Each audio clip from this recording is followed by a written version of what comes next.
ಈ green chicken 10 ನಿಮಿಷದಲ್ಲಿ ಮಾಡಕ್ಕಾಗತ್ತೆ ಅಂದ್ರೆ ನೀವ್ ನಂಬ್ತೀರಾ? ಹೌದು, ಇದನ್ ಮಾಡಕ್ಕೆ 10 ನಿಮಿಷ ಸಾಕು.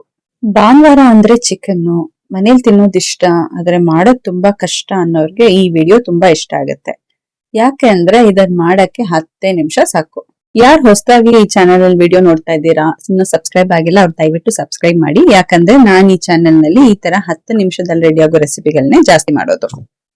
ರುಬ್ಬಕ್ಕೆ ಬೇಕಾಗಿರೋದು 1 ಸ್ಪೂನ್ ಮೆಣಸು, ಅರ್ಧ ಸ್ಪೂನ್ ಧನಿಯಾ ಪುಡಿ, 1/4 ಸ್ಪೂನ್ ಅರಿಶಿನ ಪುಡಿ, ಈರುಳ್ಳಿ ಒಂದು ದೊಡ್ಡದು ದಪ್ಪಕ್ಕೆ ಹೆಚ್ಚಿರೋದು, ಶುಂಠಿ ಬೆಳ್ಳುಳ್ಳಿ ಪೇಸ್ಟ್ 1 ಫುಲ್ ಸ್ಪೂನ್, ಮೆಣಸಿನಕಾಯಿ 10, ಪುದೀನ 1 ಹಿಡಿ, ಪಾಲಕ್ 1 ಹಿಡಿ, ಮೆಂತ್ಯ ಸೊಪ್ಪು 1 ಹಿಡಿ, ಕೊತ್ತಂಬರಿ ಸೊಪ್ಪು 1 ಹಿಡಿ.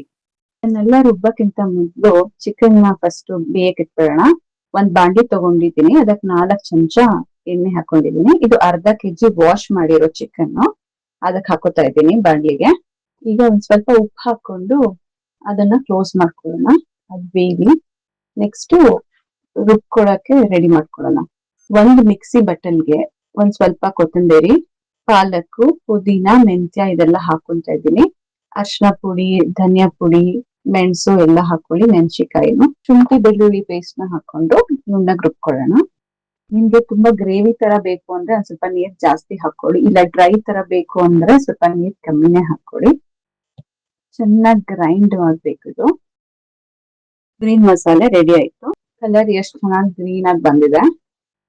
ಈಗ ಆಲ್ರೆಡಿ ಅರ್ಧ ಬೆಂದಿರೋ ಚಿಕನ್ಗೆ ಈ ಮಸಾಲೆನ ಹಾಕೊಳ್ಳೋಣ.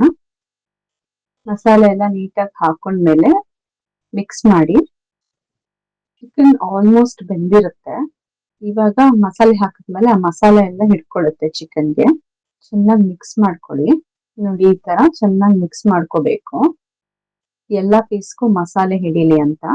ಮಿಕ್ಸ್ ಕೊಟ್ಟು ಕ್ಲೋಸ್ ಮಾಡಿ. ಒಂದ್ 2-3 ನಿಮಿಷ ಆದ್ಮೇಲೆ ತೆಗೆದ್ಬಿಟ್ಟು ಹೇಗಾಗಿದೆ ಅಂತ ಅನ್ಸ್ತಿ ನೋಡಿ. ತಳ ಹತ್ತು ಬಿಡುತ್ತೆ, ಅದಕ್ಕೆ ಒಂದ್ಸತಿ ತಿರ್ಗಿಸ್ಬಿಟ್ಟು ಆಮೇಲೆ ಮತ್ತೆ ಮುಚ್ಚಿ. 3 ನಿಮಿಷ ಆಗಿದೆ, ಇವಾಗ ಓಪನ್ ಮಾಡ್ತಾ ಇದ್ದೀನಿ. ನೋಡಿ, ಈ ತರ ನೀರೆಲ್ಲ ಹಾವಿಯಾಗಿ ಡ್ರೈ ತರ ಆಗಿರುತ್ತೆ. ಉಪ್ಪು ಖಾರ ಎಲ್ಲ ಒಂದ್ಸತಿ ನೋಡ್ಕೊಂಡಿರಿ. ಹೆಚ್ಚು ಕಮ್ಮಿ ಇದ್ರೆ ಸ್ವಲ್ಪ ಸೇರ್ಸ್ಕೋಬಹುದು. ಸ್ವಲ್ಪ ಗ್ರೇವಿ ತರ ಬೇಕಂದ್ರೆ ಇವಾಗ ನೀರ್ ಆಡ್ ಮಾಡ್ಕೊಳ್ಬಹುದು. ಈಗ ಗ್ರೀನ್ ಚಿಕನ್ ರೆಡಿ ಆಗಿದೆ. ಪೂರಿ, ಚಪಾತಿ, ದೋಸೆ, ಅನ್ನ ಎಲ್ಲದರ ಜೊತೆಗೆ ಸೂಪರ್ ಆಗಿರುತ್ತೆ. ನೀವು ಟ್ರೈ ಮಾಡಿ, ಕಮೆಂಟ್ ಸೆಕ್ಷನ್ ಅಲ್ಲಿ ತಿಳಿಸಿ ಹೇಗಾಯ್ತು ಅಂತ. Thank you.